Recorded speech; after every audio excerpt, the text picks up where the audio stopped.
Hello दोस्तों, मैं सचिन अरोड़ा एक बार फिर से आप सभी लोगों का स्वागत करता हूं अरोड़ा एजुकेटर के इस ऑफिशियल यूट्यूब प्लेटफॉर्म पे। So I hope you all are doing great. आप सब बहुत बढ़िया होंगे। जैसे कि आप लोग देख पा रहे हैं स्क्रीन पर कि आज से हमने शुरू करी है एक नई series, Bihar estate 2024 computer science. क्या इस सीरीज में आपको मिलने वाला है?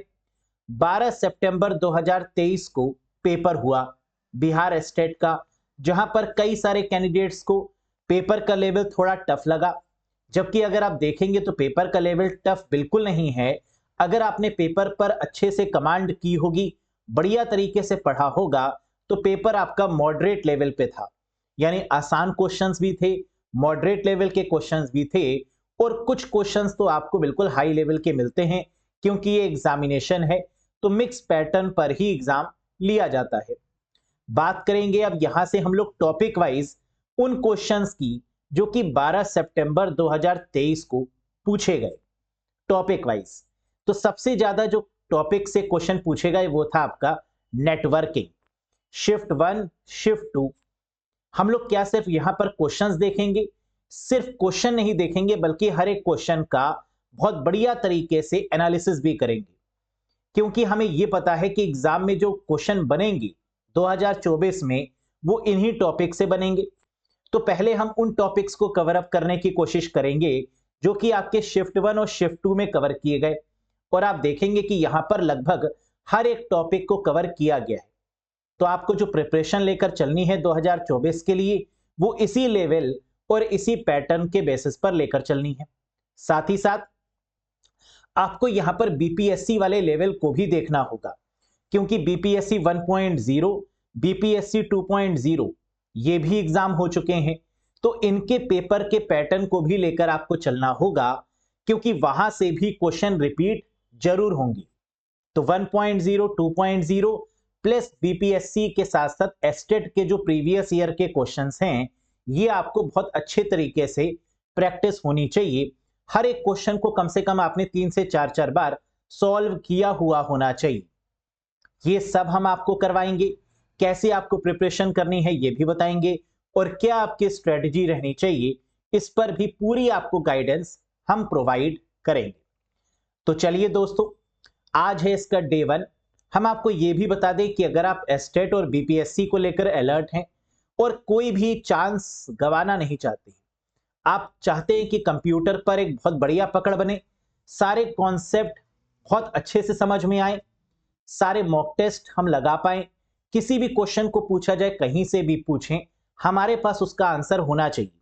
अगर आप इन डेप्थ लेवल पे जाकर स्टडी करना चाहते हैं, टॉपिक वाइज स्टडी करना चाहते हैं, कॉन्सेप्ट वाइज स्टडी करना चाहते हैं, वीडियोस, पीडीएफ और मॉक टेस्ट की मदद से, तो आप ज्वाइन कर सकते हैं फुल कंप्यूटर कोर्स एस्टेट 2024 और बीपीएससी को फोकस करते हुए, टारगेट करते हुए।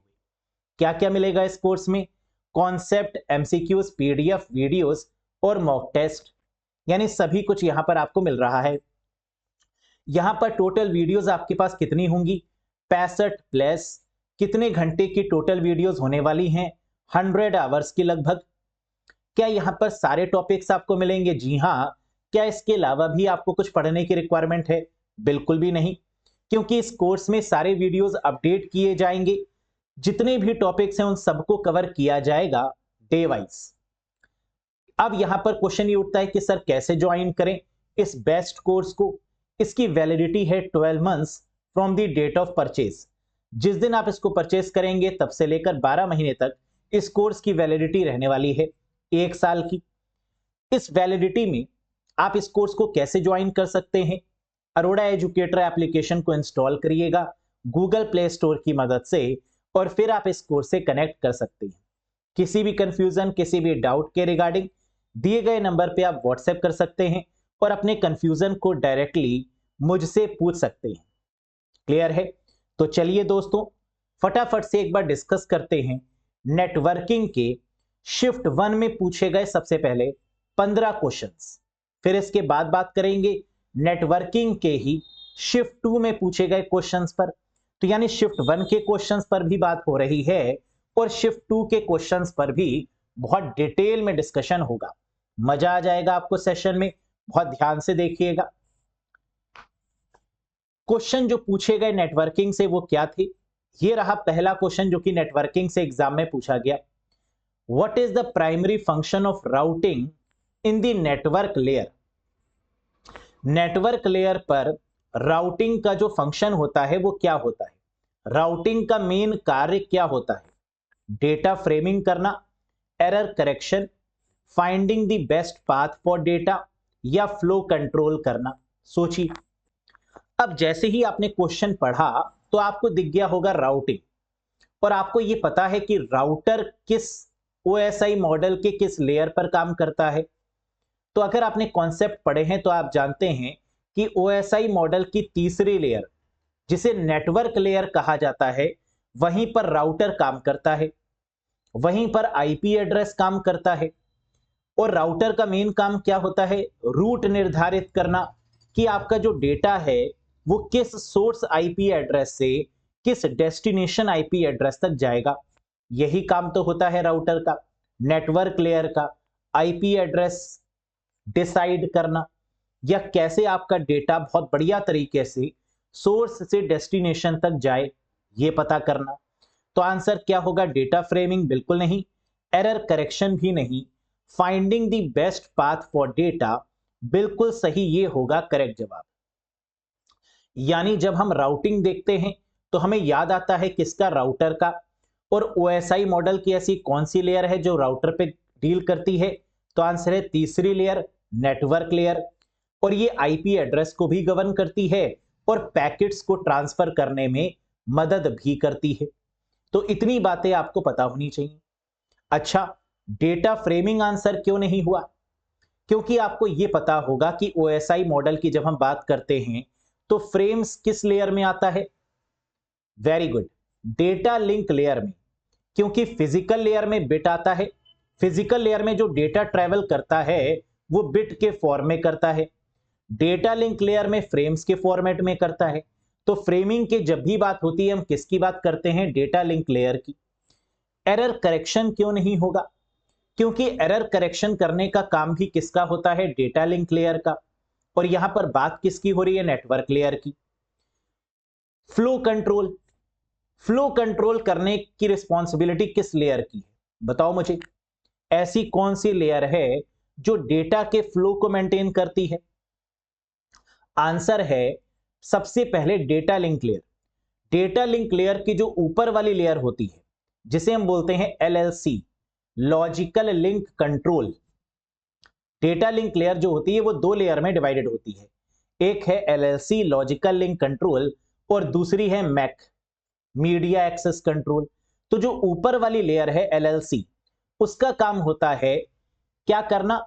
एरर को कंट्रोल करना और फ्लो को मैनेज करना, फ्लो को कंट्रोल करना। ये पूरी कोशिश करती है एलएलसी कि इस फ्लो को मेंटेन कर पाए, डेटा के फ्लो को मेंटेन कर पाए। लेकिन कई बार कुछ हद तक 80% तक फ्लो मेंटेन कर पाती है, लेकिन 20% तक फिर भी फ्लो मेंटेनेंस में कुछ कमियां रह जाती हैं।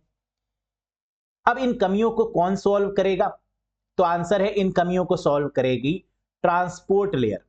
यानी फ्लो को कंट्रोल करने की जो रिस्पॉन्सिबिलिटी है वो डेटा लिंक लेयर की एलएलसी के पास में भी है और ट्रांसपोर्ट लेयर के पास में भी है। तो ट्रांसपोर्ट लेयर भी फ्लो को कंट्रोल करने में मदद करता है और इसके साथ साथ डेटा लिंक लेयर की जो एलएलसी है वो भी फ्लो को कंट्रोल करने में मदद करती है। तो फ्लो कंट्रोल करने के केस में आंसर या तो क्या बनता है? सेकंड ओएसआई मॉडल, यानी second OSI layer of the OSI model, जिसको हम बोलते हैं डेटा लिंक लेयर। अगर डेटा लिंक लेयर नहीं होगा तो आंसर क्या बनेगा? Transport layer. लेकिन अगर दोनों दिए होते, अगर डेटा लिंक लेयर भी गिवन है और ट्रांसपोर्ट लेयर भी गिवन है, तो इस केस में सही जवाब हम लगाते हैं ट्रांसपोर्ट लेयर फ्लो कंट्रोल की जगह पर। और अगर बाई चांस वहां पर दिया ही नहीं है, वहां पर ट्रांसपोर्ट लेयर दिया ही नहीं है, तो क्या लगाएंगे? तो फिर लगाएंगे डेटा लिंक लेयर यानी सेकंड लेयर। तो इस तरीके से आपको हर एक चीज की बिल्कुल माइन्यूट नॉलेज होनी चाहिए कि कब आंसर क्या लगने वाला है, कौन सा ऑप्शन गिवन है और किस ऑप्शन के अकॉर्डिंग क्या आंसर लगाया जाएगा? क्लियर है? बात समझ में आई? आगे बढ़िए। What is a socket in the context of process to process communication? कह रहे what is a socket? Networking में सॉकेट क्या होता है प्रोसेस टू प्रोसेस कम्युनिकेशन के दौरान? अच्छा, एक तो सॉकेट आपको पता है जो इलेक्ट्रिक में सॉकेट का यूज होता है ना, जब आप बिजली में कनेक्शन करते हैं या प्लग और सॉकेट है ना, इन्हीं का यूज होता है इलेक्ट्रिकल इंस्ट्रूमेंट्स में। लेकिन नेटवर्किंग की जब हम बात करते हैं तो सॉकेट क्या होता है? जो पोर्ट से कनेक्टेड होता है। अच्छा, अगर हम सॉकेट को भी भूल जाए तो यहां पर एक चीज लिखी हुई है process to process communication.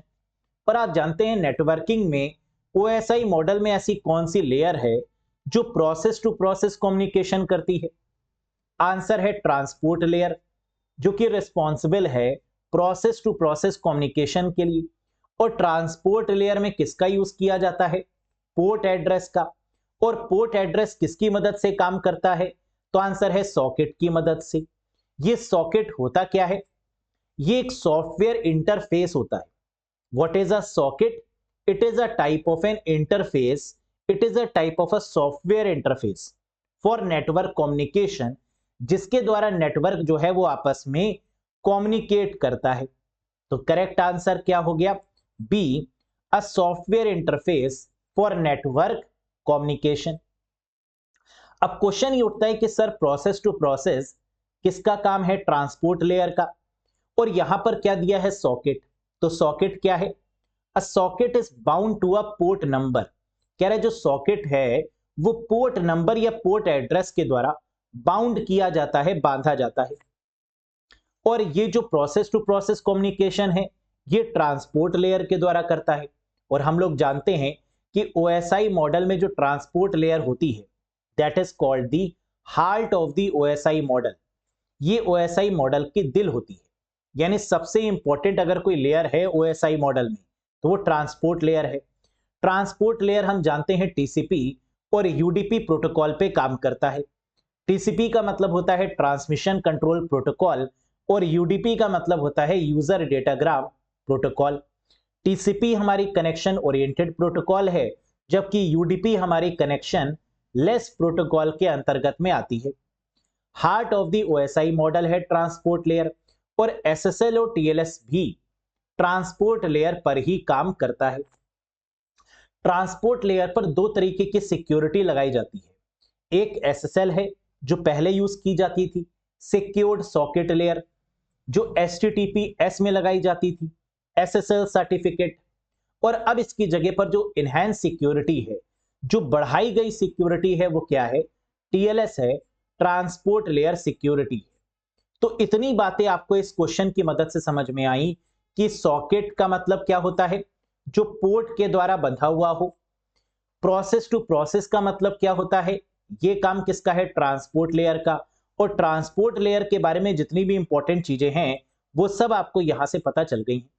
Very good. Next, data transmission using multiple pathways simultaneously is known as. बहुत आसान सा क्वेश्चन कह रहा है डेटा का ट्रांसमिशन यूजिंग मल्टीपल पाथवेज। बहुत ज्यादा इनपुट्स होने चाहिए, multiple input and one output. ये काम किसका है? यानी डेटा ट्रांसमिट हो रहा है मल्टीपल पाथवेज से। मल्टीपल पाथवेज का मतलब क्या है? एक साथ कई सारी बिट्स ट्रांसफर की जा रही हैं। एक साथ एक बिट नहीं, एक साथ मल्टीपल बिट्स को ट्रांसफर किया जा रहा है, जिससे कि डेटा ट्रांसफर की जो आपकी स्पीड है वो काफी इनहैंस हो रही है।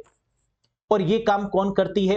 Parallel transmission, serial transmission, duplex या हाफ डुप्लेक्स। करेक्ट आंसर होगा पैरेलल ट्रांसमिशन। मल्टीपल पाथवेज का मतलब होता है एक साथ कई सारी बिट्स को भेजना। और ये कई सारी बिट्स कितनी होती हैं? 8 बिट एट अ टाइम। एक ही समय पर अगर हम 8 बिट को भेजते हैं तो इसे बोलते हैं पैरेलल। और एक समय पर एक बिट को अगर हम भेजते हैं तो इसको बोलते हैं सीरियल कम्युनिकेशन। तो कम्युनिकेशन कहें या ट्रांसमिशन कहें, बात एक ही है। समझ में आ गया? तो data transmission using multiple pathways parallel, data transmission using single pathway. अगर सिंगल पाथवे लिखा होता तो आंसर क्या हो जाता? Serial communication. Yes, very good. Which of the following is not a network topology? कह रहा इनमें से कौन सी नेटवर्क टोपोलॉजी नहीं है? बहुत आसान सा क्वेश्चन। पहला क्वेश्चन बनता है कि टोपोलॉजी होता क्या है? तो आपको पता होना चाहिए टोपोलॉजी क्या है। Physical arrangement of a computer over a network is called a topology. Networking में कंप्यूटर्स को कैसे अरेंज करें जिससे कि डेटा का ट्रांसफर बहुत जल्दी हो जाए, इसी को तो बोलते हैं टोपोलॉजी। और जब टोपोलॉजीज की बात करते हैं तो स्टार है, बिल्कुल है, रिंग भी है, मैश भी है, लेकिन डिस्क कोई टोपोलॉजी नहीं है। तो करेक्ट आंसर यहां पर क्या होगा? Disk is not a type of a topology. Ring, mesh, star, fully connected जिसको मैश भी बोल सकते हैं again, line, tree, bus, hybrid, ये सब आपकी क्या है? टोपोलॉजीज के टाइप्स। Very good. नेक्स्ट, अगला क्वेश्चन जो एग्जाम में पूछा गया था नेटवर्किंग से, वो क्वेश्चन था contention based MAC protocol are commonly used in. अब क्वेश्चन में हमें क्या दिख रहा है? MAC protocol. जैसे ही मैक प्रोटोकॉल हमें दिखा तो हमें समझ में आ गया कि मैक एड्रेस की बात कहां पर होती है? डेटा लिंक लेयर पर। अगर डेटा लिंक लेयर पर मैक एड्रेस की बात होती है तो मैक एड्रेस को कितने और नामों से जाना जाता है? तो आप कहेंगे सर मैक एड्रेस भी बोलते हैं, इसको एनआईसी एड्रेस भी बोल सकते हैं, नेटवर्क इंटरफेस कार्ड एड्रेस, इसको बर्न्ड इन एड्रेस भी बोल सकते हैं, जिसको जलाया जाता है, बर्न किया जाता है, बर्न्ड इन एड्रेस, और इसको साथ ही साथ फिजिकल एड्रेस भी बोलते हैं। मैक एड्रेस कहें या फिजिकल एड्रेस कहें, बात एक ही है। और मैक एड्रेस को ईथरनेट एड्रेस भी बोलते हैं। तो अगर आपको इसके सारे नाम पता हैं तो आप तुरंत बता देंगे कि मैक प्रोटोकॉल का मतलब डेटा लिंक लेयर और मैक का मतलब होता है ईथरनेट। तो आंसर क्या हो गया? ईथरनेट नेटवर्क बिल्कुल सही जवाब बनेगा। तो मैक प्रोटोकॉल जैसे ही मिल जाए या मैक नाम मिल जाए तो आपको कुछ चीजें याद आनी चाहिए। क्या क्या? MAC protocol OSI second layer यानी डेटा लिंक लेयर पे काम करता है। मैक एड्रेस जिसकी फुल फॉर्म है मीडिया एक्सेस कंट्रोल एड्रेस। और मैक एड्रेस कितने बिट का होता है? अगर मैं आपसे पूछूं कि मैक एड्रेस कितने बिट का होता है तो आंसर क्या होगा? Very good, the correct answer is 48 bit. 48 bit का होता है मैक एड्रेस। इसे ईथरनेट एड्रेस भी बोलते हैं। और यहां पर जो डेटा है वो किस फॉर्मेट में ट्रेवल करता है? फ्रेम्स के फॉर्मेट में। और मैक एड्रेस यानी डेटा लिंक लेयर पर जो डिवाइसेस यूज होती हैं वो कौन सी हैं? स्विच और ब्रिज, है ना, यहां ठीक कर लीजिएगा। हब और रिपीटर का इस्तेमाल करते हैं फिजिकल लेयर पे, जबकि डेटा लिंक लेयर पर जो डिवाइसेस यूज होती हैं वो कौन सी हैं? स्विच और ब्रिज। यानी यहां हब और रिपीटर नहीं होगा, यहां क्या होगा? स्विच और ब्रिज होगा। क्योंकि हब और रिपीटर का इस्तेमाल किस में करते हैं? फिजिकल लेयर पे। डेटा लिंक लेयर पर किसका यूज करते हैं? स्विच और ब्रिज का। नेटवर्क लेयर पर किसका यूज करते हैं? राउटर का। और बाकी लेयर्स पर किसका यूज करते हैं? गेटवे का। तो ये चीज आपको पता होनी चाहिए। तो जहां हब और रिपीटर लिखा हुआ है इसकी जगह पर क्या होगा? स्विच और ब्रिज होगा। ठीक है, very good. Next, routing involves. फिर से वैसा ही क्वेश्चन पूछा गया नेटवर्किंग में कि जो राउटिंग है वो क्या है। हम लोग ने अभी पढ़ा था कि राउटर का मतलब क्या होता है? नेटवर्क लेयर, जो कि पैकेट्स पे काम करता है और जिसका मेन काम क्या है? सोर्स आईपी एड्रेस को डेस्टिनेशन आईपी एड्रेस से कम्युनिकेट करना। यानी किसी भी डेटा को, किसी भी पैकेट को सोर्स से डेस्टिनेशन तक सही से पहुंच जाए, ये गारंटी लेने का काम किसका है? ये पाथ डिसाइड करने का काम किसका है? राउटर का। तो आंसर क्या होगा? Dividing data into frames? जी नहीं। Managing the flow control? जी नहीं। Determining the best path for data packets? जी हां, यानी यही बिल्कुल करेक्ट आंसर बनेगा। Correcting error in data transmission? जी नहीं। एरर कंट्रोल करने का काम किसका है? डेटा लिंक लेयर का, यानी सेकेंड लेयर का। क्लियर? बहुत बढ़िया। नेक्स्ट, अगला क्वेश्चन जो एग्जाम में पूछा गया वो काफी आसान सा था। What is the purpose of ARP? Address resolution protocol का मेन काम क्या होता है। तीसरी लेयर की जब हम बात करते हैं नेटवर्क लेयर की, तो वहां पर आपके दो प्रोटोकॉल्स आती हैं, एक ARP और एक RARP, एड्रेस रेजोल्यूशन प्रोटोकॉल। और RARP का मतलब reverse address resolution protocol. ARP का इस्तेमाल किया जाता है मैक एड्रेस को फाइंड करने के लिए। अगर हमें मैक एड्रेस नहीं पता है लेकिन IP एड्रेस पता है, तो हम किसका यूज करते हैं, ARP का। और यहां पर मैक एड्रेस को फाइंड कर लेते हैं IP एड्रेस की मदद से। लेकिन अगर हमें IP एड्रेस को फाइंड करना है तो RARP का यूज करते हैं, रिवर्स एड्रेस रेजोल्यूशन प्रोटोकॉल। तो एक ही चीज याद रखिएगा कि ARP का इस्तेमाल करते हैं मैक एड्रेस को फाइंड करने के लिए। तो इसका मतलब इसका आंसर क्या होगा, to map MAC address to IP address. MAC address को IP एड्रेस से मैप करने के लिए या मैक एड्रेस को फाइंड आउट करने के लिए ARP का यूज करते हैं। कितना सरल क्वेश्चन पूछा गया। अब यहां पर दो चीजें याद रखिएगा, अगर क्वेश्चन में फाइंड IP एड्रेस दिया है तो आंसर हो जाएगा RARP, और अगर फाइंड मैक एड्रेस दिया है तो आंसर क्या हो जाएगा, ARP। तो मैक एड्रेस खोजने के लिए एड्रेस रेजोल्यूशन प्रोटोकॉल का यूज करते हैं, और IP एड्रेस को खोजने के लिए रिवर्स एड्रेस रेजोल्यूशन प्रोटोकॉल का इस्तेमाल करते हैं। क्लियर है, समझ में आया अच्छे से, very good. Next question number 62, यानी अगला क्वेश्चन जो पूछा गया है नेटवर्किंग से या आप कह सकते हैं ईमेल से। Which protocol is commonly used for sending the mail. Mail भेजने के लिए किस प्रोटोकॉल का यूज करते हैं। कितना आसान सा question. SMTP simple mail transfer protocol का इस्तेमाल करते हैं मेल को भेजने के लिए। तो आंसर क्या हो जाएगा, SMTP इज यूज्ड। मेल को रिसीव करने की बात हो रही होती कि मेल रिसीव करने के लिए, मेल एक्सेस करने के लिए, मेल पढ़ने के लिए किस प्रोटोकॉल का यूज करते हैं। तो आंसर IMAP भी हो सकता है, इंटरनेट मैसेज एक्सेस प्रोटोकॉल, या फिर POP3 भी हो सकता है, पोस्ट ऑफिस प्रोटोकॉल वर्जन 3। तो रीड करने के लिए हम IMAP का भी यूज करते हैं और POP3 का भी यूज करते हैं। अटैचमेंट लगाने के लिए माइम का यूज करते हैं, मल्टीपर्पज इंटरनेट मेल एक्सटेंशन का, for the attachment purpose. Clear है, very good. Next, which among the following is not true about IoT। Networking में एक बहुत इंपॉर्टेंट टॉपिक है, या इंटरनेट में आप कह लीजिए, that is called internet of things, जहां से अगेन कई सारे क्वेश्चन एग्जाम में बनते हैं। Very very important one. क्या क्वेश्चन पूछा गया था एग्जाम में, विच among the following is not true about IoT। IoT के बारे में इनमें से कौन सा कथन सत्य नहीं है। IoT होता क्या है, इंटरनेट ऑफ थिंग्स, यानी जब इंटरनेट को कनेक्ट किया जाता है अलग अलग चीजों के साथ, अलग अलग ऑब्जेक्ट के साथ, तो इसी को बोलते हैं इंटरनेट ऑफ थिंग्स। एग्जाम्पल के तौर पर स्मार्ट वॉच, क्या जो स्मार्ट वॉचेज हैं वो क्या इंटरनेट से कनेक्टेड हैं। तो आप कहेंगे जी हां, कनेक्टेड है।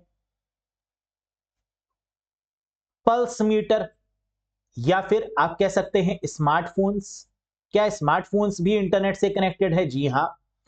आगे चलकर जितनी भी डिवाइसेस आपके घर में लगी हुई हैं, चाहे वो बल्ब है, चाहे वो रॉड है, चाहे वो फैन है, इन सबको किससे कनेक्ट कर दिया जाएगा, इंटरनेट की मदद से। वॉशिंग मशीन, रेफ्रिजरेटर, हर एक चीज को इंटरनेट से कनेक्ट किया जा रहा है, और इसी को बोलते हैं IoT, internet of things. Smart watches आ चुकी हैं, हम लोग स्मार्ट सिटी की बात करते हैं। स्मार्ट सिटी का मतलब जहां पर हर एक चीज डिजिटलाइज हो, और यहीं पर तो इस्तेमाल होता है IoT का। कह रहा है इनमें से कौन सा कथन क्या है, नॉट ट्रू, सही नहीं है। आइए देखते हैं। IoT यूजेस माइक्रो कंट्रोलर, क्या IoT में, इंटरनेट ऑफ थिंग्स में क्या माइक्रो कंट्रोलर का यूज होता है। जी हां। IoT इज फुली सेफ, क्या IoT पूरी तरीके से सुरक्षित है। जी नहीं, IoT बिल्कुल भी सेफ नहीं है।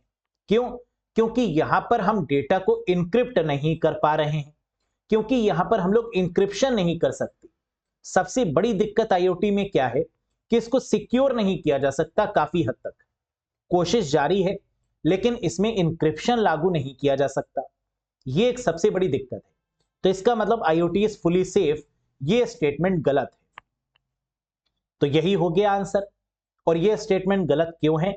क्योंकि यहां पर लैक ऑफ इंक्रिप्शन है, क्योंकि IoT में हम इंक्रिप्ट नहीं कर सकते चीजों को। इंक्रिप्शन का मतलब क्या होता है? जैसे आपने व्हाट्सएप में देखा होगा, व्हाट्सएप जो है या फेसबुक या टेलीग्राम, ये सब एंड टू एंड इंक्रिप्शन का यूज करते हैं। यानी इंक्रिप्ट करने का मतलब कि डेटा को कोडेड शब्दों में भेजना, साइफर टेक्स्ट में कन्वर्ट करके भेजना। एक नॉर्मल टेक्स्ट को जब हम साइफर टेक्स्ट में कन्वर्ट करते हैं, कोडेड फॉर्म में कन्वर्ट करते हैं, उसी को तो बोलते हैं इंक्रिप्शन और डिक्रिप्शन, जिसका नॉर्मल फॉर्म है क्रिप्टोग्राफी। इंक्रिप्शन और डिक्रिप्शन को ब्रॉड टर्म में क्या बोलते हैं? क्रिप्टोग्राफी। तो IoT इज फुली सेफ, बिल्कुल गलत। IoT uses sensor and actuator, जी हां, क्योंकि ये इंटरनेट का यूज कर रहा है और इंटरनेट में सेंसर्स और एक्चुएटर्स का यूज तो करते ही हैं। एक्चुएटर्स क्या होते हैं? आपने रोबोट के हाथ देखे होंगे, है ना? अगर आपने रोबोट देखे हैं तो आप जानते हैं रोबोट कैसे काम करता है, अपने हाथों से। और जो रोबोट के हाथ होते हैं उन्हीं को बोलते हैं क्या? एक्चुएटर्स। तो IoT जो है वो पूरी तरीके से रोबोटिक्स पर बेस्ड है। तो यहां पर सेंसर का यूज होता है, एक्चुएटर्स का यूज भी होता है। IoT यूजेस वायरलेस टेक्नोलॉजी, बिल्कुल। IoT जो है वो ZigBee का यूज करता है। IoT में बहुत सारी ऐसी टेक्नोलॉजीज का यूज होता है, जैसे BLE, Bluetooth low energy. BLE technology, normal Bluetooth का यूज नहीं होता, BLE का यूज होता है, जो कि लेटेस्ट है। यहां पर ZigBee का यूज होता है, वाईफाई का यूज नहीं होता। तो ऐसी कई सारी चीजें हैं जो कि वायरलेस टेक्नोलॉजी के रूप में इस्तेमाल की जाती हैं। कहां पर? IoT में। Very good, next. अगला क्वेश्चन अगेन IoT से आता हुआ, क्या है question? About IoT which among the following is not correct. कह रहा है IoT के रिस्पेक्ट में इनमें से कौन सा स्टेटमेंट करेक्ट नहीं है। पढ़ो जरा। Light sensor is analog. जो लाइट के जो सेंसर्स होते हैं वो क्या एनालॉग सिग्नल्स में होते हैं? जी हां। Microphone is a digital sensor. जी नहीं। माइक्रोफोन जो है वो डिजिटल सेंसर होता है। माइक्रोफोन में साउंड वेव्स को कन्वर्ट किया जाता है, किसमें? आपके इलेक्ट्रिकल वेव्स में। साउंड एनर्जी को कन्वर्ट किया जाता है किसमें? इलेक्ट्रिकल एनर्जी में। यही काम होता है माइक का, माइक्रोफोन का। यहां पर क्या दिया हुआ था? माइक्रोफोन एक डिजिटल सेंसर के तरीके से काम करता है। जी नहीं। Microphone convert sound energy into the electrical energy, ये बात सही है। Keyboard is a digital sensor, बिल्कुल सही। Push button is a digital sensor, जी हां, ये सब आपके डिजिटल काम करते हैं, चाहे पुश बटन हो चाहे कीबोर्ड हो। लेकिन माइक आपका डिजिटल सेंसर नहीं है। Very good, next. अब देखो अगला क्वेश्चन पूछा गया था BLE से। अभी मैंने आपको बताया कि जब हम बात करते हैं IoT पर, इंटरनेट ऑफ थिंग्स पर, तो IoT जो है वो ब्लूटूथ का यूज नहीं करती। IoT में ब्लूटूथ की जगह पर ब्लूटूथ की हायर वर्जन का यूज करते हैं, ब्लूटूथ से बढ़िया टेक्नोलॉजी का यूज करते हैं, और वो है BLE, जिसकी फुल फॉर्म है ब्लूटूथ लो एनर्जी। अब आपके मन में आएगा, सर ब्लूटूथ लो एनर्जी का मतलब क्या होता है और ये ब्लूटूथ से कैसे अलग है? तो मैं आपसे एक क्वेश्चन पूछता हूं। अगर आप अपने ब्लूटूथ को ऑन रखते हैं अपने स्मार्टफोन में या अपने किसी भी डिजिटल गैजेट में, तो क्या होता है? आप कहेंगे सर ब्लूटूथ ऑन रखेंगे तो उससे डिवाइस कनेक्ट कर लेंगे, और अगर सॉन्ग वाली वो डिवाइस होगी तो गाने सुनेंगे बढ़िया मजे से। बिल्कुल सही, ये तो होगा ही। लेकिन कुछ और भी होता है, कुछ और ऐसा होता है कि आप जिसकी वजह से ब्लूटूथ को हमेशा कनेक्ट नहीं रखते। सर क्या? आंसर है कि ब्लूटूथ ऑन रहने से आपकी जो बैटरी है उसका कंजप्शन इंक्रीज हो जाता है, यानी आपकी बैटरी जो है वो बहुत जल्दी एग्जॉस्ट होनी शुरू हो जाती है। यह चीज आप लोगों ने नोटिस भी करी होगी।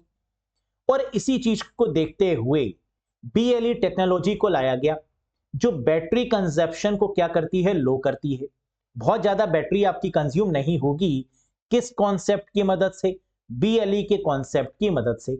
एक बार पढ़िएगा, हमने लिख भी दिया है आपके समझने के लिए कि BLE is design to consume less power and operate over long periods, जिससे कि आप डिवाइस को लंबे समय तक चला सकते हैं और ये पावर कंजप्शन भी क्या करेगी, कम करेगी, यानी पावर के कंजप्शन को सेव करेगी।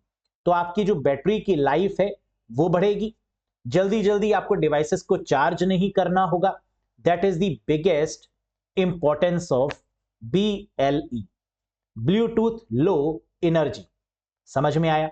Very good. Next, WSN stands for, again networking में आजकल बड़े लेवल पे हम लोग इस्तेमाल कर रहे हैं किसका, WSN का। WSN क्या होता है, वायरलेस सेंसर नेटवर्क प्रोटोकॉल, यानी ये एक ऐसी प्रोटोकॉल है जो वायरलेस है, सेंसर पे काम करती है, नेटवर्क पे काम करती है। तो आंसर क्या हो गया है इसका, सेकंड वाला ऑप्शन, वायरलेस सेंसर प्रोटोकॉल। ठीक है, लेकिन एक क्वेश्चन ये उठता है कि सर WSN का काम क्या है ना, what is the working of WSN? ये जो वायरलेस सेंसर प्रोटोकॉल है इसका मेन काम क्या होता है? आपने कई बार देखा होगा कि जब किसान फल या कोई भी सब्जी या कोई भी अनाज है ना लगाते हैं, तो वहां पर सबसे ज्यादा जो आपदा आती है, सबसे ज्यादा जो नुकसान होता है वो क्लाइमेट की वजह से होता है। और इसीलिए क्या किया जाता है, यह पता लगाया जाता है कि मॉनसून कब आएगा, कब आपको लगानी चाहिए कौन सी फसल, और कब आपको वहां से डिस्कार्ड कर देनी चाहिए, यानी हटा लेनी चाहिए। तो ये क्या करता है WSN, ये क्लाइमेट को देखकर यह पता लगाता है कि कब बारिश हो सकती है, अनुमान लगाता है, फोरकास्ट करता है। तो WSN का मेन काम क्या होता है, फोरकास्टिंग का, क्लाइमेट में से डेटा को कैप्चर करना वाया सेंसर्स, और यह अनुमान लगाना कि मौसम में कितनी नमी है, कब बारिश हो सकती है, कब आंधी आ सकती है, कब तूफान आ सकता है। तो यह सब देखने के लिए हम लोग, कब साइक्लोन आ सकता है। तो इतनी पावरफुल टेक्नोलॉजीज भी हमारे पास में है कि वो पहले से ये एज्यूम कर सकती हैं कि, और हम लोग जानते भी हैं, है ना, हम लोग के मोबाइल फोन्स में भी ये अपडेट आ जाता है कि आज बारिश हो सकती है, मौसम खराब है, कल 3 दिन तक बारिश बनी रहेगी, है ना, ऐसी न्यूज भी हमें देखने को मिलती है। तो ये जो चीजें होती हैं ये सब किसके द्वारा पॉसिबल है, WSN प्रोटोकॉल के द्वारा, वायरलेस सेंसर प्रोटोकॉल के द्वारा। अब मैंने इसके बारे में लिख भी दिया, जरा आप देख सकते हैं। WSN are mostly used in agriculture to monitor the environmental conditions and control the irrigation factor. कह रहा है सबसे ज्यादा इसका इस्तेमाल सिंचाई कंट्रोल करने के लिए और इन्वायरमेंट में उसको मॉनिटर करने के लिए, देखने के लिए किया जाता है। समझ गए होंगे आप लोग, वेरी गुड। अगला क्वेश्चन जो कि एग्जाम में पूछा गया था, क्या था, विच of the following is done bye secure socket layer. कह रहा है SSL का मेन काम क्या होता है, जरा सोचो। आपको पता है कि जब भी हम लोग इंटरनेट या नेटवर्क पे कोई भी काम करते हैं किसी वेबसाइट के द्वारा, तो कभी तो वहां पर HTTP प्रोटोकॉल देखने को मिलती है और कभी HTTPS देखने को मिलती है। तो क्वेश्चन ये उठता है कि सर दोनों में क्या डिफरेंस है। जो HTTPS होता है वो एक सर्टिफिकेट के द्वारा लिया जाता है, वेबसाइट के थ्रू, डोमेन के थ्रू, जिसे बोलते हैं SSL सर्टिफिकेट। और अगर HTTPS लग गया तो आप जानते हैं वो वेबसाइट क्या हो गई, सिक्योर हो गई। अब उसमें हैकिंग के चांसेस क्या होते हैं, कम हो जाते हैं, मिनिमाइज हो जाते हैं, क्योंकि वहां पर एक लेयर लग गई सिक्योरिटी की, जिसको हम बोल देते हैं SSL सिक्योरिटी। और अब इस सिक्योरिटी के अलावा एक और सिक्योरिटी यूज की जा रही है जिसका नाम है TLS, ट्रांसपोर्ट लेयर सिक्योरिटी। तो अब SSL का यूज कम किया जा रहा है और इसका जो अपडेटेड वर्जन है TLS, ट्रांसपोर्ट लेयर सिक्योरिटी, उसका यूज ज्यादा किया जा रहा है। तो क्वेश्चन ये पूछ रहा है कि which of the following is done by SSL, create a secure private connection to a web server. क्या ये वेब सर्वर को सिक्योर और एक प्राइवेट कनेक्शन देता है? जी हां। ये इनक्रिप्ट करता है इंफॉर्मेशन को? जी हां। ये सिक्योरिटी के पॉइंट ऑफ व्यू से प्लेन टेक्स्ट को साइफर टेक्स्ट में कन्वर्ट करता है, इनक्रिप्ट करता है। Send information over the internet, ये इंफॉर्मेशन इंटरनेट के ऊपर ट्रैवल करवाता है, बिल्कुल सही। ऑल ऑफ द अबव, यानी करेक्ट आंसर क्या होगा, ये सभी आपके सही जवाब है। समझ में आ गया, very good. Next, the delay that occur during the playback of a stream is called. कह रहा है वो डिले जो अकर होता है during the playback of a stream is called. जैसे लाइव स्ट्रीम्स में क्या होता है, कई बार आप बफरिंग का सामना करते हैं। जब लाइव चल रहा होता है तो आपको लगता है कि वीडियो बीच बीच में कभी कभी जब नेटवर्क इशू होता है तो आपको लगता है बफरिंग हो रही है, पर इस बफरिंग को हम लोग क्या बोलते हैं, जिटर बोलते हैं। अगर पैकेट्स में कहीं पर भी स्पीड स्लो होगी तो इसके द्वारा क्या होगा, जिटर आएगा, और जिटर का मतलब बफरिंग होना, यानी स्ट्रीम में कुछ हर्डल आना, कुछ ड्रॉबैक आना, दैट इज कॉल्ड जिटर। जैसे कि आप देख सकते हैं ये क्या है, पैकेट्स आपके बढ़िया तरीके से जा रहे हैं, सेम डिस्टेंस पर, एक ही स्पीड पर, नो जिटर, कोई बफरिंग नहीं है। लेकिन जिटर के केस में क्या होता है, जो पैकेट्स आपके जाते हैं वो कई लॉस हो जाते हैं बीच में, और लॉस ऑफ पैकेट्स की वजह से क्या होती है, बफरिंग, जिसको हम क्या बोल देते हैं, जिटर। तो the delay that occur during the playback of a stream is called, जो डिले हो जाता है, जो देर हो जाती है प्लेबैक स्ट्रीमिंग में, उसे हम लोग क्या बोलते हैं, that is called jitter. Very good. अगला question, in tear down state of real time streaming protocol is, ध्यान से क्वेश्चन को पढ़िए, किस प्रोटोकॉल के बारे में बात हो रही है, रियल टाइम स्ट्रीमिंग प्रोटोकॉल। इसको आरटीएसपी भी बोलते हैं, एक ऐसी प्रोटोकॉल जो रियल टाइम पर काम करती है। और अगर ये रियल टाइम पर काम कर रही है तो इसका मतलब कि एक क्लाइंट है, एक सर्वर है, और इसकी तुरंत यानी हर समय सर्वर से कनेक्टिविटी बनी होगी, तभी तो ये रियल टाइम है। रियल टाइम का मतलब क्या होता है, तुरंत काम का होना, रियल टाइम। तो कह रहा है टीयर डाउन, टीयर डाउन का मतलब कि ये काम नहीं कर पा रही है, ये डाउन हो गई है आरटीएसपी। ये कब होगा, ये तभी होगा जब सर्वर डाउन हो गया है। अगर सर्वर डाउन हो जाएगा तो क्या रियल टाइम काम हो पाएगा, बिल्कुल नहीं। जैसे अगर आप रिजर्वेशन कर रहे हैं और आईआरसीटीसी की वेबसाइट ही डाउन हो गई तो आप क्या रिजर्वेशन कर पाएंगे, बिल्कुल नहीं कर पाएंगे।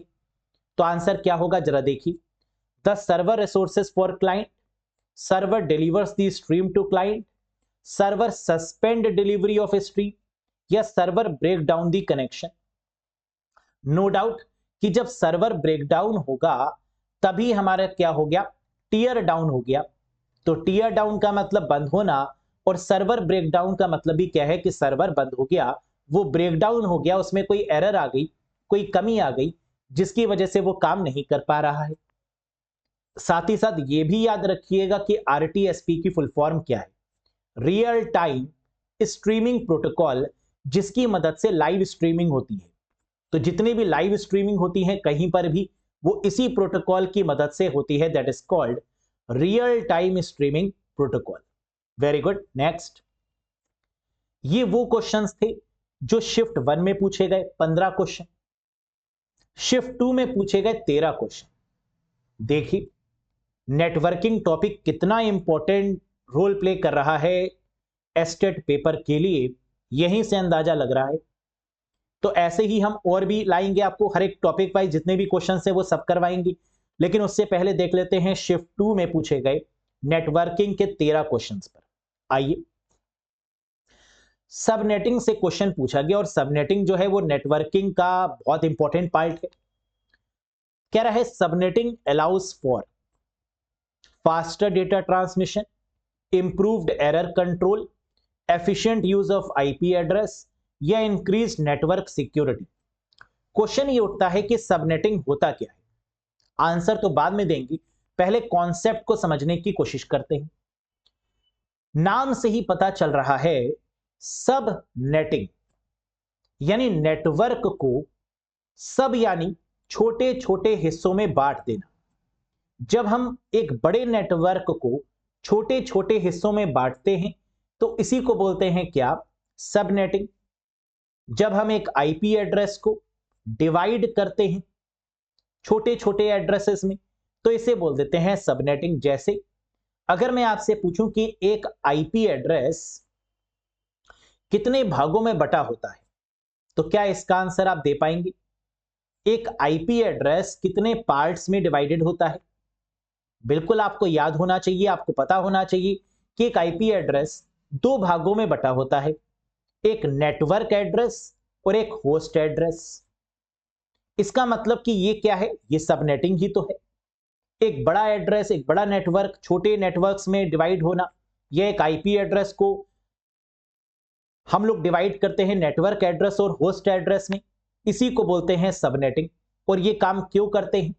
ताकि आईपी एड्रेस अच्छे से काम कर पाए, इसीलिए तो हम लोग सबनेटिंग करते हैं। तो आंसर क्या होगा? Efficient use of IP address. Subnetting की जाती है क्यों? ताकि आईपी एड्रेस का बढ़िया तरीके से, एफिशिएंट तरीके से इस्तेमाल किया जा सके। क्लियर है? समझाने के लिए मैंने लिख भी दिया है। The practice of dividing a network into two और मोर नेटवर्क इज कॉल्ड सबनेटिंग। कह रहा है वो प्रैक्टिस जिसके द्वारा हम डिवाइड करते हैं बड़े नेटवर्क को छोटे छोटे नेटवर्क्स में, इसको सबनेटिंग कहा जाता है। Subnetting divides N IP address into two part. कह रहा है सबनेटिंग के द्वारा आईपी एड्रेस को दो भागों में बांटा जाता है, नेमली जिसका नाम है नेटवर्क एड्रेस और host address. Yes, very good. Next, upward multiplexing involves. देखो क्वेश्चन का लेवल बहुत आसान था, लेकिन किसी भी चीज को आसान हम तब बोलते हैं जब सारे कॉन्सेप्ट मक्खन की तरीके से आपको आते हैं। लेकिन अगर कॉन्सेप्ट आपने पढ़े ही नहीं तो आपको लगेगा अरे पता नहीं क्या पूछ लिया गया। अपवर्ड मल्टीप्लेक्सिंग ये क्या होता है? अपवर्ड मल्टीप्लेक्सिंग जानने से पहले आपको यह पता होना चाहिए मल्टीप्लेक्सिंग क्या होता है। मल्टीप्लेक्सिंग का मतलब where there are n number of inputs and one output. जहां पर कई सारे इनपुट्स हैं, n नंबर ऑफ इनपुट्स हैं, लेकिन आउटपुट आपका एक ही है, क्या बोलेंगे? मल्टीप्लेक्सिंग। अपवर्ड मल्टीप्लेक्सिंग क्या होता है? यही है combine the multiple data streams into one. जहां पर हम कंबाइन कर देते हैं मल्टीपल डेटा स्ट्रीम्स को एक में, इसी को बोलते हैं अपवर्ड मल्टीप्लेक्सिंग। और इसका ठीक उल्टा क्या होता है? Downward multiplexing. तो ये बहुत प्यारा कॉन्सेप्ट है, सेम मल्टीप्लेक्सिंग के फंक्शन पर ही काम करता है। मल्टीप्लेक्सिंग और डीमल्टीप्लेक्सिंग, है ना। डीमल्टीप्लेक्सिंग में क्या होता है? इसका ठीक उल्टा, वन इनपुट होता है और n नंबर ऑफ आउटपुट्स आपके निकलते हैं, उसे क्या बोलते हैं? डीमल्टीप्लेक्सिंग। तो आंसर यहां पर क्या होगा दोस्तों? अपवर्ड मल्टीप्लेक्सिंग का मतलब है combine the multiple data streams into one. अगला क्वेश्चन, ये मल्टीप्लेक्सिंग ओएसआई मॉडल के किस लेयर पर काम करता है? यानी मल्टीप्लेक्सिंग जो है ये किस लेयर का फंक्शन है? आंसर है ट्रांसपोर्ट लेयर का। यानी मल्टीप्लेक्सिंग करने का काम भी ट्रांसपोर्ट लेयर का होता है। ट्रांसपोर्ट लेयर जो heart of the OSI model है, जो टीसीपी और यूडीपी पे काम कर रही है, जो प्रोसेस टू प्रोसेस डिलीवरी पे काम कर रही है, जो एंड टू एंड डिलीवरी पे काम कर रही है, जो पोर्ट एड्रेस पर काम कर रही है, जो सॉकेट पर काम कर रही है, जो टीसीपी के द्वारा एक रिलायबल कम्युनिकेशन एस्टेब्लिश कर रही है और यूडीपी के द्वारा नॉन रिलायबल कम्युनिकेशन को प्रोसेस कर रही है। तो हमने यहां पर लिख भी दिया है कि एंड टू एंड डिलीवरी की बात हो, एड्रेसिंग की बात हो, पोर्ट एड्रेस की, रिलायबल डिलीवरी की बात हो टीसीपी की मदद से, फ्लो कंट्रोल करने की बात हो, क्योंकि फ्लो कंट्रोल हम लोग डीडीएल में भी कर रहे थे, डेटा लिंक लेयर पर भी, सेकंड लेयर पर भी, और बाकी बचा हुआ जो फ्लो कंट्रोल है वो यहां भी कर रहे थे ट्रांसपोर्ट लेयर पर भी। तो फ्लो कंट्रोल हो गया। और मल्टीप्लेक्सिंग का काम भी किसका है? ट्रांसपोर्ट लेयर का, है ना। ये बात याद रखने वाली है। इस बार क्वेश्चन ये भी आ सकता है कि मल्टीप्लेक्सिंग ओएसआई मॉडल की कौन सी लेयर करती है? तो आंसर क्या हो जाएगा? Transport layer. बहुत बढ़िया। नेक्स्ट, अगला क्वेश्चन कह रहा है process to process communication involves communication between. Process to process communication, इसका मतलब आईपीसी, इंटर प्रोसेस कम्युनिकेशन की बात हो रही है। और हमारा जो माइक्रो प्रोसेसर है, जो कंप्यूटर है, वो इंटर प्रोसेस कम्युनिकेशन ही तो करता है, कई सारे प्रोसेस को मैनेज करता है और डिवाइसेस तक इंफॉर्मेशन को भेजता है, एक प्रोसेस से दूसरे प्रोसेस तक, यानी एक डिवाइस से दूसरी डिवाइस तक। तो आंसर क्या बनेगा? Different network layer. Process to process communication involves communication between different network layer नहीं, different devices on the same network, नहीं, डिवाइसेस यूजिंग डिफरेंट प्रोटोकॉल, नहीं, प्रोसेस ऑन डिफरेंट डिवाइसेस, जी हाँ, क्या ही रहा है प्रोसेस टू प्रोसेस कम्युनिकेशन, क्या करता है, प्रोसेसेस को डिफरेंट डिवाइसेस पर कम्युनिकेट करने का काम करता है। तो आंसर क्या होगा, processes on different devices.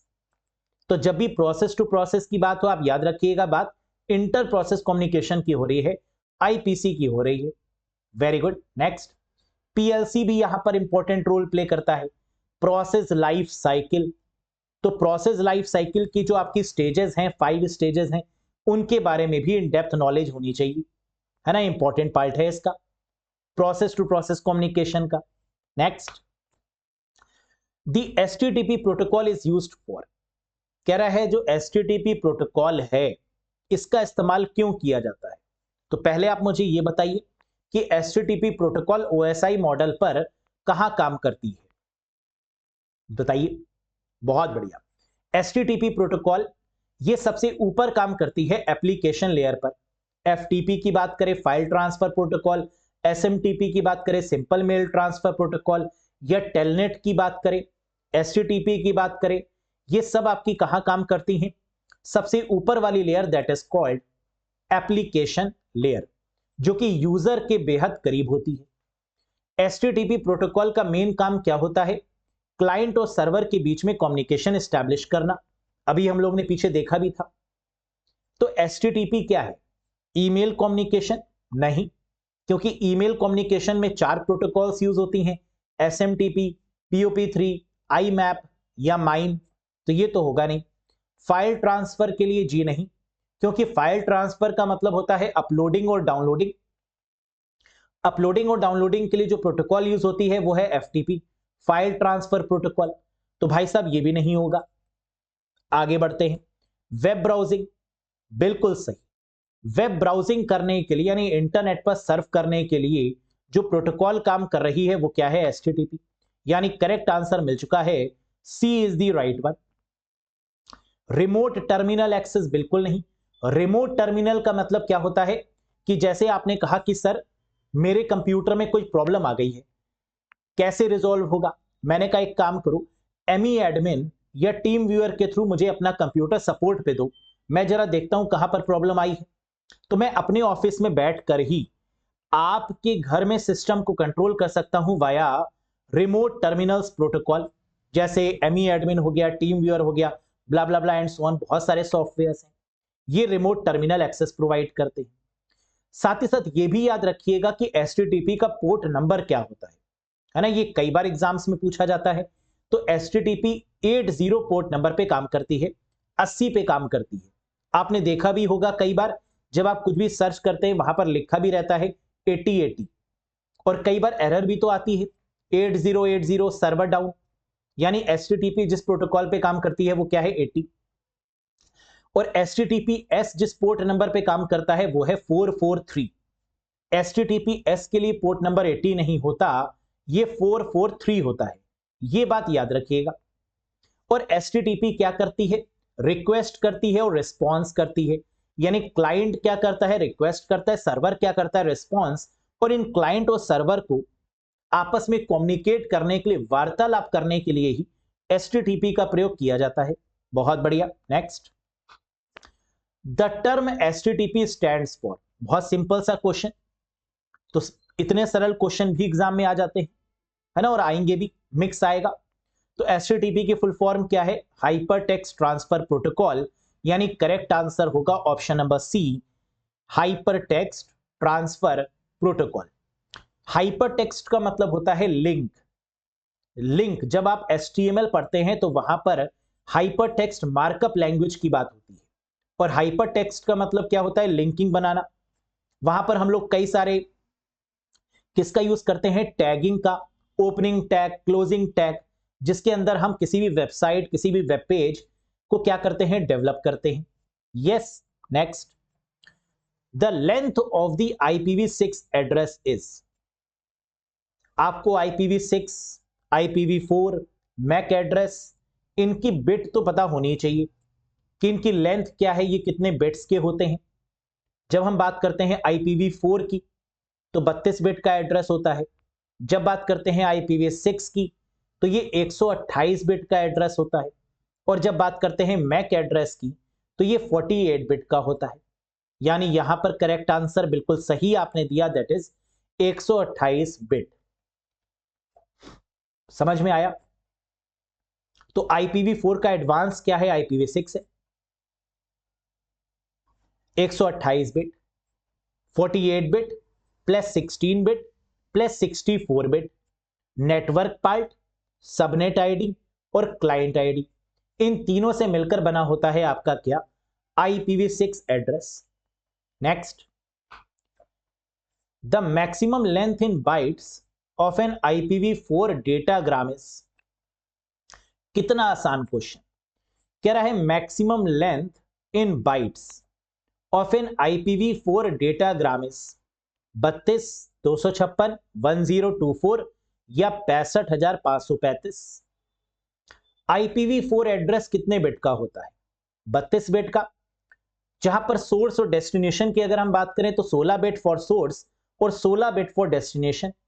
16 bit में ये डिवाइडेड होगा, तभी हम कहते हैं 16 प्लस 16 दैट इज 32 बिट। और यहां पर क्योंकि हम बिट्स की बात कर रहे हैं तो कंप्यूटर में बिट को हम लोग किससे रिप्रेजेंट करते हैं? 2 से। तो 2 की पावर क्या हो जाएगा? 16। और एक बिट कम हो जाएगी एरर कंट्रोल के लिए। तो आंसर क्या होगा? 2 की पावर 16 माइनस 1 यानी 65,536 माइनस 1। तो आंसर क्या हो गया? 65,535। यानी करेक्ट आंसर बनेगा ऑप्शन नंबर डी। एक बार फिर से समझो इस क्वेश्चन को, बहुत प्यारा सा क्वेश्चन है। कह रहा है the maximum IP packet size कितना होता है? 65,535 बाइट। कैसे? IPv4 डेटाग्राम, IPv4 जो होता है वो 32 बिट का होता है। 16 बिट में डिवाइडेड होगा सोर्स और डेस्टिनेशन में। और 16 का मतलब क्या होगा? 2 की पावर 16। 2 की पावर 16 का मतलब 65,536, 65,536। और एक बिट माइनस करते हैं एरर कंट्रोल करने के लिए, जिसको पैरिटी बिट भी आप बोल सकते हैं। तो माइनस कर दिया 1 for the error controlling purpose. तो आंसर क्या आ गया? 65,535। शानदार क्वेश्चन। नेक्स्ट, था आसान सा क्वेश्चन, लेकिन अगर पढ़ाई नहीं होगा तो कहेंगे बड़ा टफ क्वेश्चन आ गया, लेकिन पढ़ लेंगे तो कहेंगे कितना आसान क्वेश्चन है। यस, तो नथिंग इज डिफिकल्ट, है ना? कुछ भी टफ नहीं है। डिपेंड करता है कि आपकी प्रिपरेशन का लेवल क्या है। अगर लेवल अच्छा है तो पेपर आसान है, लेवल अच्छा नहीं है प्रिपरेशन का तो पेपर टफ है। सिंपल सी बात है। Next, which ZigBee device is used to transfer data between ZigBee devices. अब ये ZigBee क्या होता है? What is ZigBee? कई बार आपने ZigBee टर्म सुना तो होगा, बहुत पॉपुलर है। IoT की जब हम बात करते हैं, इंटरनेट ऑफ थिंग्स की बात करते हैं, इंटरनेट की बात करते हैं, तो ZigBee का इस्तेमाल कई जगह पर आता है। लेकिन क्वेश्चन ये उठता है कि सर ZigBee होता क्या है? आइए समझते हैं, ध्यान से सुनिए। वाईफाई नाम सुना है आपने? आप कहेंगे सर बिल्कुल सुना है। वाईफाई की फुल फॉर्म जानते हैं? वायरलेस फिडेलिटी, बिल्कुल जानते हैं। वाईफाई का सबसे बड़ा ड्रॉबैक क्या है? अगर मैं आपसे पूछूं, जैसे अभी मैंने आपसे पूछा कि ब्लूटूथ का सबसे बड़ा ड्रॉबैक क्या है, तो आपने कहा सर, आपने बताया कि ब्लूटूथ अगर हम ऑन रखते हैं तो हमारा जो बैटरी का कंजप्शन है, जो पावर है, वो जल्दी लॉस होगी, बैटरी जल्दी लॉस होगी। Same with the case of wifi. Wifi के केस में भी सेम यही होता है कि जब आप ज्यादा वाईफाई का यूज करते हैं तो आपकी बैटरी जो है वो ड्रेन जल्दी होने लगती है। जितना ज्यादा आपका वाईफाई ओपन रहेगा उतनी जल्दी आपकी बैटरी क्या होगी? ड्रेन होगी। और अब आजकल IoT का जमाना आ गया है, इंटरनेट ऑफ थिंग्स, कि घर के सभी इक्विपमेंट्स को हम इंटरनेट से जोड़ देंगे। तो सोचो डिवाइस की जो बैटरी है वो कितनी जल्दी डाउन होगी। तो कहा गया कॉन्सेप्ट बदलो, वाईफाई के कॉन्सेप्ट को बदलो फटाफट से। कहा अगर वाईफाई बदल दे तो क्या लाए? ये लाए ZigBee। ZigBee क्या है? ये इसने अपनी रेंज को कम कर दिया है, ये कम डिस्टेंस पर काम करता है और ये लाइट वेट होती है। लाइट वेट का मतलब अगेन ये पावर कंजप्शन से बचाता है, ये लेस बैटरी की पावर को कंज्यूम करता है, जिससे कि आपकी बैटरी लॉन्ग लास्टिंग चलती है और आपकी डिवाइस की लाइफ बढ़ जाती है। तो ये है आपकी ZigBee टेक्नोलॉजी। आइए जरा इस पर बात करते हैं। जिग्बी का जो IEEE स्टैंडर्ड है, जैसे अगर मैं आपसे पूछूं कि वाईफाई का IEEE स्टैंडर्ड क्या है, तो आप बता देंगे कि बहुत आसान है, 802.11 जो कि वाईफाई का है। लेकिन जिग्बी का अक्सर कैंडिडेट नहीं बता पाते, तो ये मैंने लिख भी दिया है, IEEE 802.15.4 पर्सनल एरिया नेटवर्क में आता है जिग्बी, और पर्सनल एरिया नेटवर्क के लिए 0.15 का इस्तेमाल करते हैं और जिग्बी के लिए 0.4 का यूज करते हैं। ठीक है, समझ में आया? तो जिग्बी क्या करेगा? कोऑर्डिनेट डिवाइस के साथ करेगा नहीं, जिग्बी राउटर के साथ में करेगी, बिल्कुल सही। यानी जिग्बी डिवाइस जिग्बी राउटर से कम्युनिकेशन करेगी और काम करेगी। तो आंसर क्या है? Second is the right one. Which Zigbee device is used to transfer data between Zigbee devices? Zigbee router is used to communicate and transfer data between the Zigbee devices. यहां पर किसका यूज किया जाता है? Zigbee router का प्रयोग करते हैं। जैसे वाईफाई राउटर होता है, वैसे ही यहां पर Zigbee के लिए भी एक Zigbee राउटर लगाया जाता है, जिसके थ्रू डेटा ट्रांसफर किया जाता है IoT में, इंटरनेट ऑफ थिंग्स में। समझ में आया? इसका ज्यादातर यूज करते हैं होम ऑटोमेशन के लिए।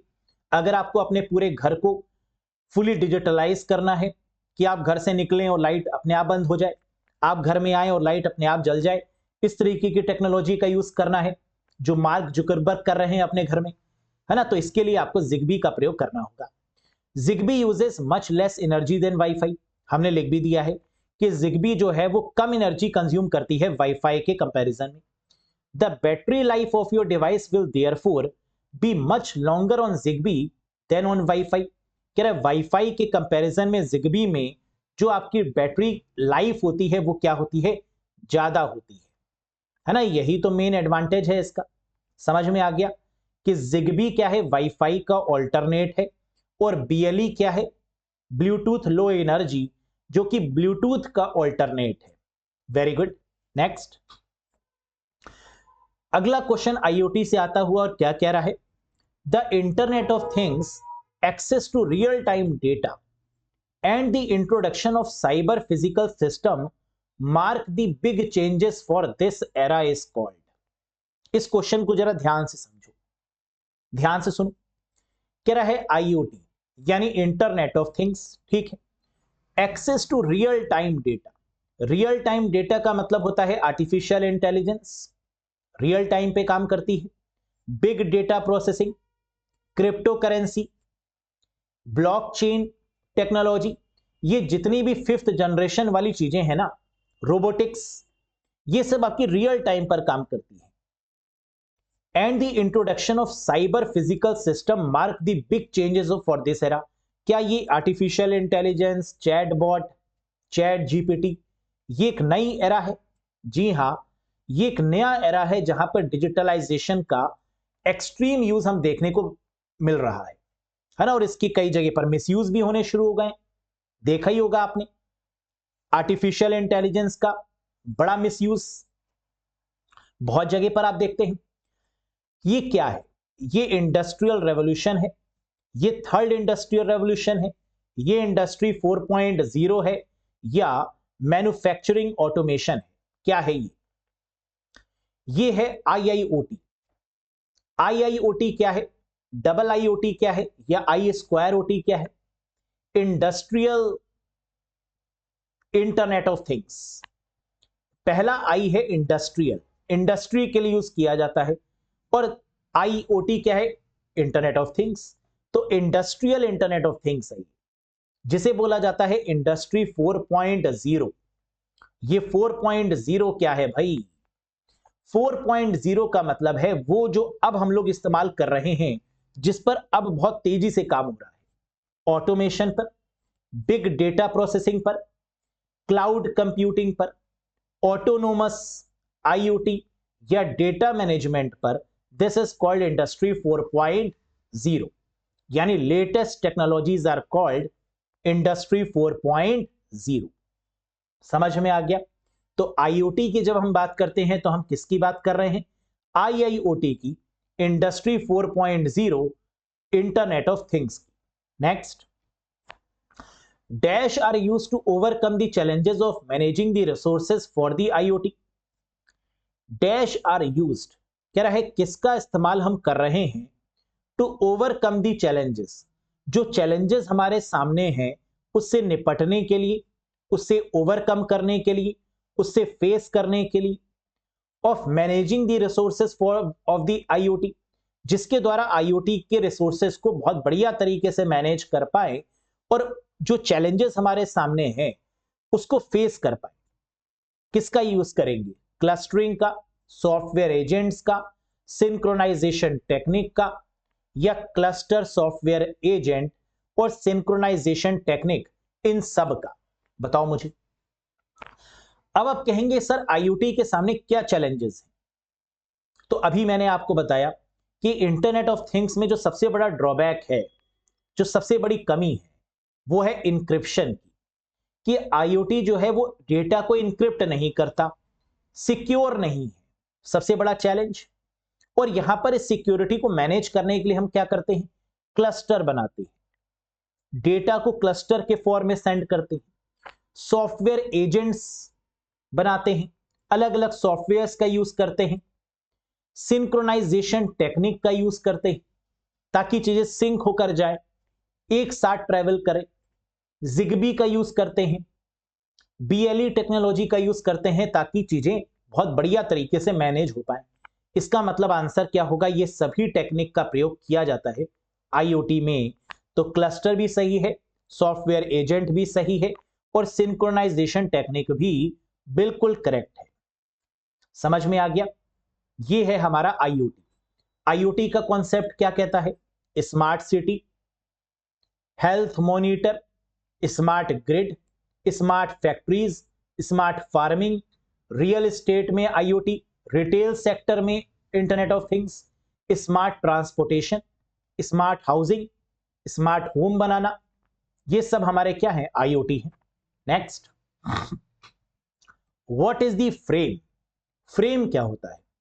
डेटा टाइप है, डेटा स्ट्रक्चर है, a way of representing knowledge है, या नन ऑफ द अबव है? क्या है फ्रेम? तो फ्रेम है a way of representing knowledge. Knowledge को रिप्रेजेंट करने का तरीका ही फ्रेम्स के अंतर्गत आता है। अब ये क्या चीज है जरा देखिएगा।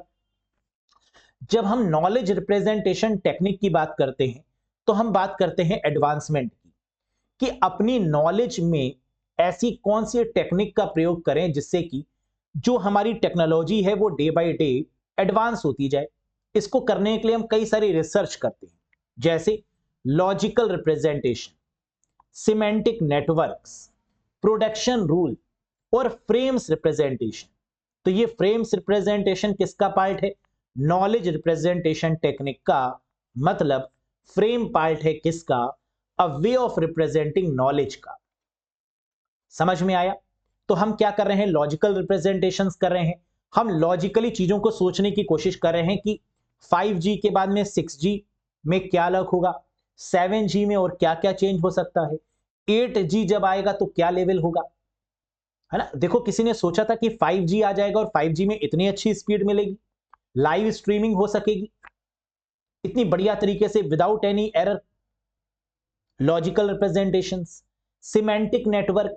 सिमेंटिक नेटवर्क का मतलब एक वर्चुअल नेटवर्क्स बनाना, जैसे हम लोग आजकल देखते हैं एक वर्चुअल दुनिया, जब हम बात करते हैं मेटावर्स की, beyond the universe. Semantic network. Production rules का मतलब कि मैन्युफैक्चरिंग में प्रोडक्शन के लिए रोबोटिक्स का यूज करना, कि अब ह्यूमन खत्म हो रहे हैं और धीरे धीरे रोबोटिक्स आ रहा है। क्या है? नॉलेज रिप्रेजेंटेशन टेक्निक्स है। मशीन को नॉलेज प्रोवाइड करना। और फ्रेम रिप्रेजेंटेशन का मतलब क्या है? फ्रेम्स यानी डेटा लिंक लेयर यानी मैक एड्रेस। हर एक डिवाइस को मैक एड्रेस असाइन करके डेटा को फ्रेम्स के फॉर्मेट में ट्रेवल करवाना, यह भी नॉलेज रिप्रेजेंटेशन टेक्निक का एक पार्ट है।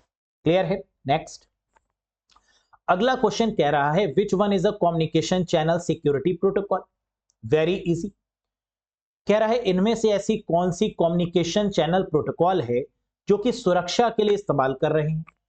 और इतनी देर से हम लोग जो डिस्कशन कर रहे हैं उसमें बहुत बार हमने आपको बताया है कि सुरक्षा के पॉइंट ऑफ व्यू से क्या क्या यूज कर सकते हैं, तो आप कहेंगे सर HTTPS का यूज कर ले, है यहां पर SHTTP बोले, सिक्योर HTTP या HTTPS बोले, बात एक ही है।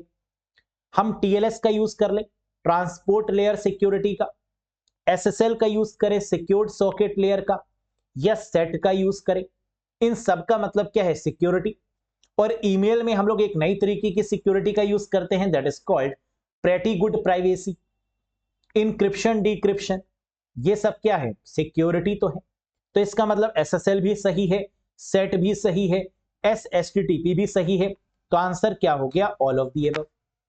तो बेसिकली सिक्योरिटी के लिए हम लोग क्या क्या यूज कर रहे हैं, HTTPS hyper text transfer protocol secured, secure socket layer SSL, इसका advance version TLS transport layer security, और आखिरी में सेट यानी secure electronic transaction. Electronic transaction e commerce को सिक्योर करने के लिए सेट प्रोटोकॉल का इस्तेमाल करते हैं, जिसके द्वारा हमारी पिन्स जनरेट होती हैं ATM में, जिसके द्वारा हमारा OTP आता है, वन टाइम पासवर्ड। ये किसके द्वारा आता है, सेट प्रोटोकॉल के द्वारा, सिक्योर इलेक्ट्रॉनिक ट्रांजैक्शंस के द्वारा। क्लियर है, वेरी गुड। इसके बाद जो क्वेश्चन पूछा गया वो था unclassified email is called, networking email internet से अगला क्वेश्चन। अनक्लासिफाइड ईमेल, जिसे हम कई बार बोलते हैं अनसॉलिसिटेड ईमेल, अज्ञात ईमेल, जो हमने किस ईमेल हमें वो भेज सकता है जिसको हमने ईमेल आईडी दी है, लेकिन कई बार ऐसा नहीं होता। कई बार हम देखते हैं हमें वो भी ईमेल भेज देते हैं जिनको हमने ईमेल आईडी नहीं दी, जिनको हम क्या बोलते हैं, जंक मेल, जिसको हम क्या बोल सकते हैं, स्पैम। तो इसका आंसर स्पैम भी हो सकता है और इसका आंसर जंक मेल भी हो सकता है। लेकिन ऑप्शन में ऐसा कोई नहीं दे रहा है जहां पर स्पैम पर टिक कर सकते हैं, जहां पर जंक मेल पर टिक कर सकते हैं। तो ये क्वेश्चन जो है वो गलत है, क्योंकि इसके ऑप्शंस जो हैं वो एक से ज्यादा है। तो स्पैम भी सही है और जंक मेल भी सही है। लेकिन यहां पर जो एस्टेट ने जो सही आंसर माना है वो माना है जंक मेल, जबकि आप जानते हैं कि जंक मेल को स्पैम भी बोल सकते हैं, अनसॉलिसिटेड ईमेल या अनवांटेड मेल भी बोल सकते हैं। तो इस वाले क्वेश्चन के जो ऑप्शंस हैं वो आपके इनवैलिड हैं, क्योंकि बी और सी दोनों क्या होगा, करेक्ट जवाब होगा। नेक्स्ट, ये थे दोस्तों वो क्वेश्चंस जो कि एस्टेट ने पूछे थे प्रीवियस में नेटवर्किंग टॉपिक से। तो हमने नेटवर्किंग के सारे क्वेश्चंस को कवर किया जो कि शिफ्ट 1 और शिफ्ट 2 में पूछे गए, और लेवल लगभग यही रहेगा। OSI model, TCP/IP model, IP address, MAC address, IPv6, यही सब आपको पढ़ना है ना। डिटेल में जाकर नेटवर्किंग टोपोलॉजीज, प्रोटोकॉल्स, बहुत डिटेल में सबनेटिंग, और जो भी इन पर बेस्ड क्वेश्चंस आते हैं, प्रैक्टिकल बेस्ड क्वेश्चंस या थ्योरी बेस्ड क्वेश्चंस, है ना, ये सब आपको पढ़ लेने हैं। ये तो आपको पता है कि नेटवर्किंग से भर भर के क्वेश्चन आएंगे, तो क्यों ना इसको अच्छे से तैयार करो। तो हम यहां पर अब वो सारे क्वेश्चंस आपको करवाएंगे टॉपिक वाइज जो कि पूछे गए थे। ये था डे 1 जहां पर हमने नेटवर्किंग के क्वेश्चंस को लिया है। एक क्वेश्चन ऑफ द डे है जिसका आंसर आपको कमेंट बॉक्स में करना है, बताइएगा मुझे। इन transport layer data travel in the form of, transport layer में जो डेटा है वो किस फॉर्मेट ट्रेवल करता है, फ्रेम्स, बिट्स, पैकेट्स या सेगमेंट। बताइएगा मुझे कमेंट सेक्शन में कमेंट करके। और कैसा लगा आपको ये सेशन, पसंद आया हो तो एक बार लाइक कर दीजिएगा, चैनल पर नए हो तो सब्सक्राइब जरूर करिएगा, और साथ ही साथ ये सेशन आपको कैसा लगा बिल्कुल कमेंट सेक्शन में कमेंट करना मत भूलिएगा। और साथ ही साथ अगर आपको लगता है कि कंप्यूटर को बहुत बेसिक से लेकर और पूरे एडवांस लेवल तक कवर करने की रिक्वायरमेंट है, बिल्कुल है, क्योंकि आपका जो एग्जाम का पैटर्न है वो मिक्स है। आसान क्वेश्चंस भी मिलेंगे, मॉडरेट भी मिलेंगे और टफ भी मिलेंगे, और इन्हीं क्वेश्चंस का मिक्सचर हमें देखने को मिला एस्टेट में भी, और इसी तरीके के क्वेश्चन के पैटर्न देखने को मिला BPSC 1.0 2.0 में भी। तो अगर आप एस्टेट और BPSC दोनों की प्रिपरेशन करना चाहते हैं बढ़िया लेवल से, लेटेस्ट पैटर्न के अकॉर्डिंग, तो आप बिल्कुल इस कोर्स से कनेक्ट कर सकते हैं, जहां total 100 hours, 65 plus videos, PDF, mock test, complete package आपको मिलने वाला है। बहुत इंटरेस्टिंग वे में कहानी के तौर पर टॉपिक वाइज आपको देखने को यहां पर मिलेगा। गारंटी है कि एक बार अगर आप इससे जुड़ते हैं तो और कहीं जाने की रिक्वायरमेंट नहीं है, बस इतना पढ़ लीजिए, समझिए सब पढ़ लिया आपने। फुल फ्लेज बढ़िया लेवल का कोर्स ज्वाइन करना चाहते हैं तो अरोड़ा एजुकेटर एप्लीकेशन को इंस्टॉल करिएगा, वहां पर आपको ये कोर्स दिख रहा होगा, ज्वाइन कर लीजिएगा, पढ़ना स्टार्ट करिए। कोई भी कंफ्यूजन, कोई भी डाउट दिए गए नंबर पे व्हाट्सएप करके भी पूछ सकते हैं। बहुत जल्द मिलेंगे नेक्स्ट सेशन के साथ। Till then bye bye and take care. Thank you very much.